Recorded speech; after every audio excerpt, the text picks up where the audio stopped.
Hello दोस्तों, welcome back to our channel study IQ judiciary. मैं अपूर्व शर्मा स्वागत करता हूं स्टडी आईक्यू के इस यूट्यूब प्लेटफॉर्म पर। और आज हम बात करने वाले हैं आरबीआई के नए गाइडलाइंस या फिर नए सर्कुलर के बारे में। और ये सर्कुलर उन सारे लोगों के लिए है जो कि अपने किसी ना किसी बैंक में बैंक होल्डर हैं। और अगर आपने किसी भी बैंक में खाता खुलवा रखा है तो ये नोटिस आपके लिए बहुत ज्यादा इंपॉर्टेंट हो जाता है, क्योंकि अगर आपने 31 दिसंबर 2024 तक इस सर्कुलर के अकॉर्डिंग जितने भी बैंक अकाउंट्स हैं उनकी जो है रिक्वायरमेंट्स को फुलफिल नहीं किया तो आपके खाते को फ्रीज कर दिया जाएगा, खाते को बंद कर दिया जाएगा और बैंक्स आपके पैसे को रख लेंगे। तो आप में से जितने भी लोग बैंक अकाउंट होल्डर हैं उनके लिए ये वीडियो बहुत ज्यादा इंपॉर्टेंट है। और इस सर्कुलर में आरबीआई ने क्या क्या चीजें कही हैं इसको हम एक एक करके डिटेल में समझेंगे और ऑफिशियल आरबीआई की वेबसाइट पर ले जाकर मैं सर्कुलर आपको दिखाऊंगा, वहीं से हम एक एक चीजों को जानने की कोशिश करेंगे। उससे पहले अगर हम बात करें इस पूरे सर्कुलर की तो ये सर्कुलर जो है चार इंपॉर्टेंट चीजों के बारे में बात करता है। और वो चार चीजें क्या हैं जिससे कि आपको वीडियो के जो भी आपके जो है क्या कहते हैं इंपॉर्टेंट पॉइंट्स हैं वो पता लगेंगे और फिर हम एक एक करके इस ऑफिशियल सर्कुलर को डिटेल में डिस्कस करेंगे। तो सबसे पहले आरबीआई का जो आपका 1 जनवरी 2025 से एक नया रूल लागू होने जा रहा है, जहां पर आप देखेंगे कि 2024 में उन सारे खातों की समीक्षा की जा रही है या फिर आप बोल सकते हैं इंस्पेक्शन किया जा रहा है, जो कि बहुत लंबे समय से जो है क्या है निष्क्रिय पड़े हुए हैं। और ऐसे जो है खाते जिनमें सिर्फ और सिर्फ आपके पैसे डिपॉजिट ही कराए जा रहे हैं, उनसे कभी पैसा निकाला नहीं जा रहा है, तो उनके लिए भी यहां पर जो है खतरे की घड़ी लटकने वाली है। तो सबसे पहले आपको इस जो है चार चीजों को जान लेना चाहिए। आरबीआई ने कहा है कि जितने भी बैंक्स हैं उनको अपने यहां पर उन सारे खाता धारकों के बारे में चीजों को जो है स्क्रूटनाइज करना है और आपके जो है उन सारे खातों की जो है निगरानी रखनी है जिनमें 1 साल से कोई भी ट्रांजैक्शन नहीं हुआ है। जैसा हमें देखने को मिलता है कि बहुत सारे अकाउंट्स ऐसे होते हैं जो कि हमारे किसी ना किसी स्कीम के तहत गवर्नमेंट जो है क्या करती है बैंक में अकाउंट्स लोगों के खुलवा देती है। और इसके बाद आपको देखने को मिलेगा कि वो काफी लंबे समय तक उन बैंक अकाउंट्स में ना तो जो है केवाईसी करते हैं, ना ही कोई पैसा डिपॉजिट करते हैं और ना ही जो है उससे कोई पैसा निकाला जाता है। तो ऐसे सारे जो है खाते जिनमें 1 साल से कोई भी ट्रांजैक्शन नहीं हुआ है, चाहे वो किसी भी जो है टाइप्स के जो है आपके अकाउंट हो, उन सारे अकाउंट्स को यहां पर जो है स्क्रूटनाइज करके पहले तो ये खोजा जाएगा कि उनके ओनर कौन है और ओनर्स को बुलाकर उस खाते को चलाने की सलाह दी जाएगी। वरना अगर उनके ओनर नहीं मिलते हैं तो ऐसे केसेस में पूरी तरीके से अकाउंट्स को बंद भी कर दिया जाएगा। दूसरा है कि अगर आपके खाते में कोई भी गलती पाई गई है या फिर कोई भी गलती अभी आपके खाते में चली आ रही है और काफी लंबे समय से बैंक आपसे उसको सुधार करने की बातें कर रहे हैं, तो ऐसे केसेस में आपको देखने को मिलेगा कि बगैर बैंक आपसे काफी रिक्वेस्ट कर चुके हैं और काफी लंबे समय से बैंक जो है आपके अकाउंट में जितने भी एरर्स हैं उनको फिक्स करने के लिए डॉक्यूमेंट्स मांग रहे हैं और आपने डॉक्यूमेंट्स को नहीं दिया है,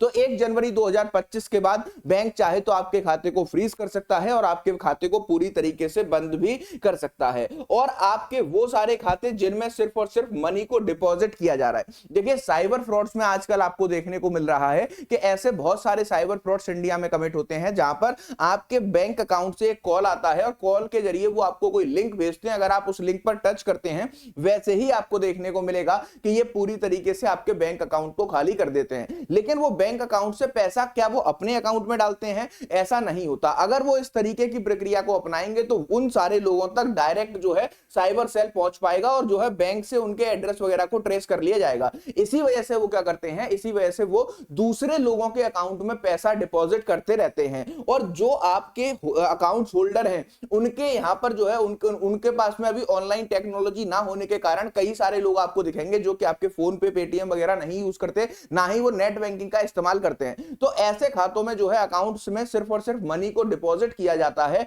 और फिर उनमें से कोई भी ट्रांजैक्शन अगर जो है डेबिट का नहीं होगा, उसमें से खाते में से पैसे नहीं निकाले जा रहे होंगे, तो ऐसे खातों को भी स्क्रूटनाइज करके बंद किया जा सकता है। तो अगर सिर्फ और सिर्फ आप अपने खाते में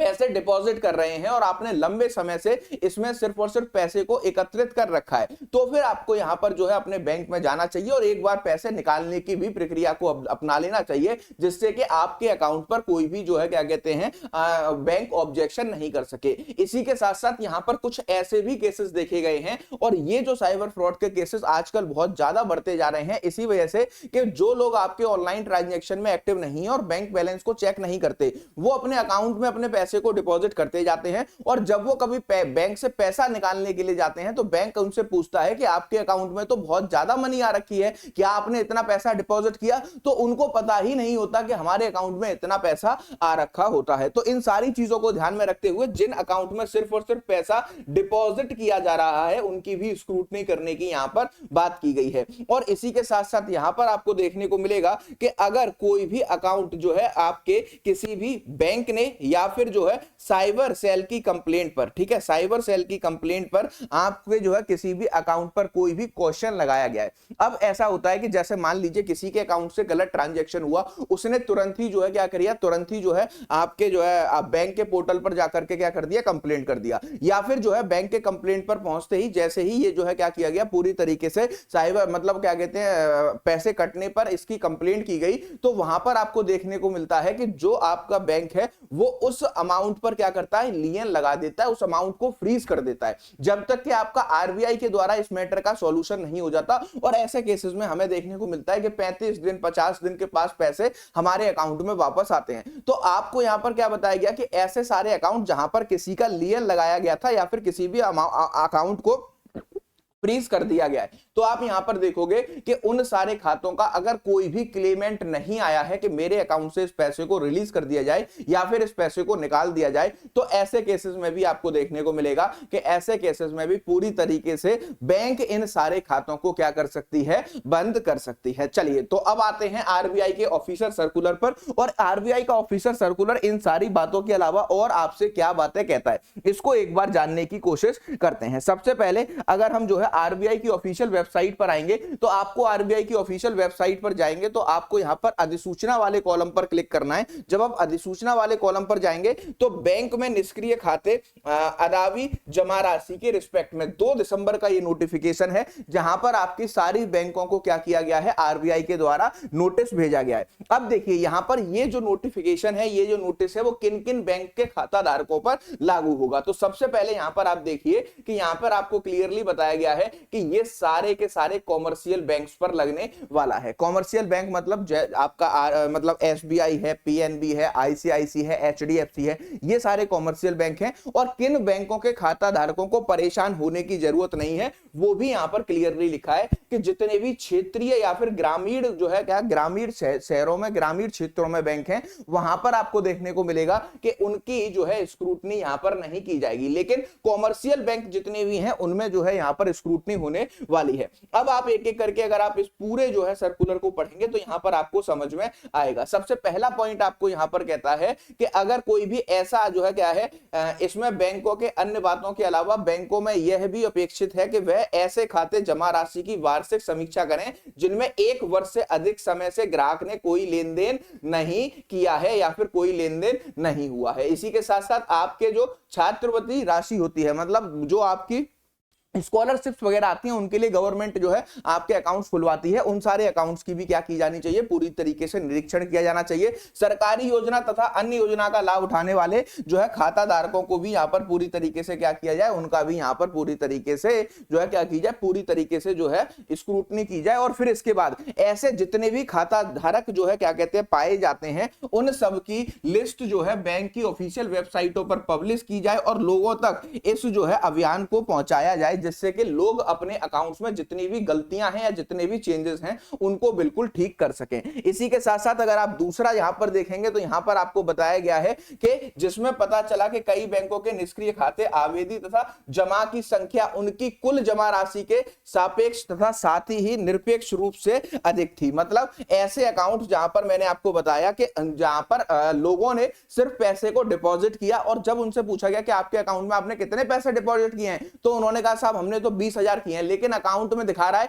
कि 5,20,000 रुपए उनके यहां पर जमा है। तो ऐसे अकाउंट्स की भी स्क्रूटनी की जानी चाहिए जहां पर सिर्फ और सिर्फ पैसे डिपॉजिट किए जा रहे हैं और इन पैसों को यहां पर निकाला नहीं जा रहा है। और ऐसी सारी जो है जाने और अनजाने में हुई गलतियों के लिए जो है सारे लोगों को बुलाकर उनकी स्क्रूटनी होनी चाहिए। इसी के साथ साथ यहां पर आपको बोला गया है कि अगर कोई भी ऐसा खाता है जिसको कि पूरी तरीके से फ्रीज कर दिया गया है और निष्कासित कर दिया गया है, मतलब किसी के अकाउंट में लियन लगाया गया था या फिर पूरी तरीके से किसी के अकाउंट को क्या कर दिया गया, पूरी तरीके से उसको जो है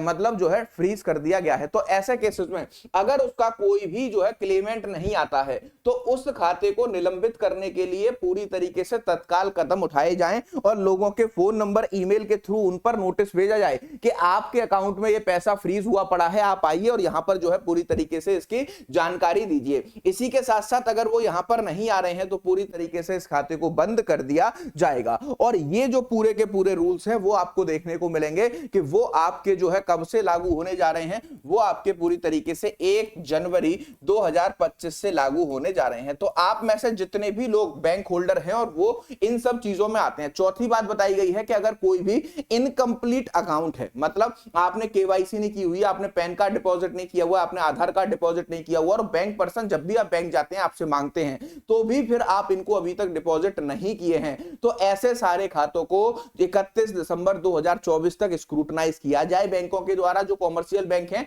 और इन खातों को जो है बंद करने की प्रक्रिया को 1 जनवरी 2025 के बाद स्टार्ट कर दिया जाएगा। तो ये अल्टीमेटम आ चुका है आरबीआई की तरफ से उन सारे लोगों के लिए जो कि किसी ना किसी बैंक में अकाउंट होल्डर हैं, और अगर आप या फिर आपका कोई भी जानने वाला इस तरीके की गलती कर रहा है तो इस वीडियो को आप उन तक पहुंचाइए, जिससे कि वो पूरी तरीके से इस वीडियो में बताए गए सारे पॉइंट्स को ध्यान रखते हुए अपने अकाउंट को 31 दिसंबर 2024 से पहले ही दुरुस्त कर लें, जिससे कि उनको कभी भी अकाउंट जो है बंद करने का जो है क्या कहते हैं कोई भी समस्या फेस नहीं करनी पड़े। तो आप जाकर ये जो है आरबीआई की ऑफिशियल वेबसाइट पर यहां पर देख सकते हैं, सारी ही चीजें आपको आरबीआई की ऑफिशियल वेबसाइट पर मिल जाएंगी। ठीक है, इसके साथ अब मैं आपको एक इंपॉर्टेंट बात बताना चाहता हूं कि अगर आप जुडिशियल सर्विसेज की तैयारी कर रहे हैं तो स्टडी आईक्यू का सबसे बेहतरीन बैच अब तक का एकलव्य 3.0, जहां पर मेंस के प्रोस्पेक्टिव से आपको सारी कॉम्प्रिहेंसिव तैयारी कराई जाती है। और अगर आप इस बैच को ज्वाइन करना चाहते हैं तो मैं आपको बताना चाहता हूं कि 21 दिसंबर से इस बैच में आपकी क्लासेस स्टार्ट हो रही हैं, जहां पर आपके सारे major laws, minor laws, local laws, 16 states की कॉम्प्रिहेंसिव तैयारी इस बैच में कराई जाती है। Judgment writing, essay writing, precis writing, हर चीज इसमें आपकी तैयार कराई जाती है। पूरा बैच लाइव चलता है, डेली बेसिस पर आपको देखने को मिलेगा कि 12 महीने तक आपकी जो है 4 बजे से लेकर 8 बजे तक 2 लाइव क्लासेस चलती हैं, जहां पर आप ऐप के थ्रू टीचर से बात करके सारी चीजों को डिटेल में डिस्कस कर सकते हैं। अगर आप भविष्य के किसी भी वर्ष में प्रीलिम्स क्वालिफाई करते हैं 50% फीस रिफंड ले सकते हैं, और अगर आप मेंस और इंटरव्यू को क्वालिफाई कर पाए तो 150% फीस को यहां पर रिफंड ले सकते हैं। और अगर आप इस बैच में एनरोलमेंट लेना चाहते हैं, ये है मेरा 29,999 में ले सकते हैं। अगर आप मेरे कोड एपीयू को यूज करेंगे तो मेरी मेंटरशिप और गाइडेंशिप आपको मिल जाएगी। कैसे इस बैच में एनरोल करना है वो मैं आपको बता देता हूं, बहुत ही सिंपल और इजी प्रोसेस है। पहले फोन से, लैपटॉप से, टैब से, कहीं पर जो है आप जो है किसी भी माध्यम से गूगल पर जाएंगे, स्टडी आईक्यू जुडिशरी की जो है ऑफिशियल वेबसाइट को आपको सर्च करना है। जब आप स्टडी आईक्यू जुडिशरी की ऑफिशियल वेबसाइट पर जाएंगे, एकलव्य 3.0 आपको यहां पर दिखेगा, 37,500 का ये पूरा कॉम्प्रिहेंसिव बैच है। जब आप इसमें बाय नाउ के ऑप्शन पर जाएंगे तो ऐड प्रोमो कोड के ऑप्शन पर आपको यहां जाना है। जब आप ऐड प्रोमो कोड पर जाएंगे तो एंटर कूपन कोड पर जाकर आपको एपीयू का कोड यहां पर क्या करना है, पूरी तरीके से अप्लाई करना है, जो आपको डिस्प्ले पर दिख रहा है। जैसे ही आप इस एपीयू के कोड को अप्लाई करेंगे, ये बैच आपका 30 मंथ्स की वैलिडिटी के साथ 30,000 का दिखेगा। बाय नाउ के ऑप्शन पर जाइए, प्रोसीड टू पे, इतने सारे पेमेंट के ऑप्शन आएंगे, इसमें से किसी भी माध्यम से पेमेंट करोगे आपका इस बैच में एडमिशन हो जाएगा। अगर ये आरबीआई का सर्कुलर आप मुझसे लेना चाहते हो, या फिर अगर अभी तक आप मुझसे कनेक्ट नहीं हुए हो, बैच के रिस्पेक्ट में कोई भी जानकारी लेनी है, @अपूर शर्मा ऑफिशियल ये मेरा टेलीग्राम ग्रुप है, वीडियो के डिस्क्रिप्शन में इसका लिंक आपको दिया गया है, वहां से आप मुझसे कनेक्ट करके कोई भी जानकारी ले सकते हैं। अगर ये वीडियो पसंद आया हो तो इसको लाइक और अपने उन सारे दोस्तों के साथ शेयर करना मत भूलिएगा जिन्होंने लंबे समय से अकाउंट में ट्रांजैक्शन नहीं किया है, या फिर वो सिर्फ और सिर्फ अकाउंट में पैसा ही जमा करते हैं। मिलते हैं नेक्स्ट वीडियो में। Thank you for watching.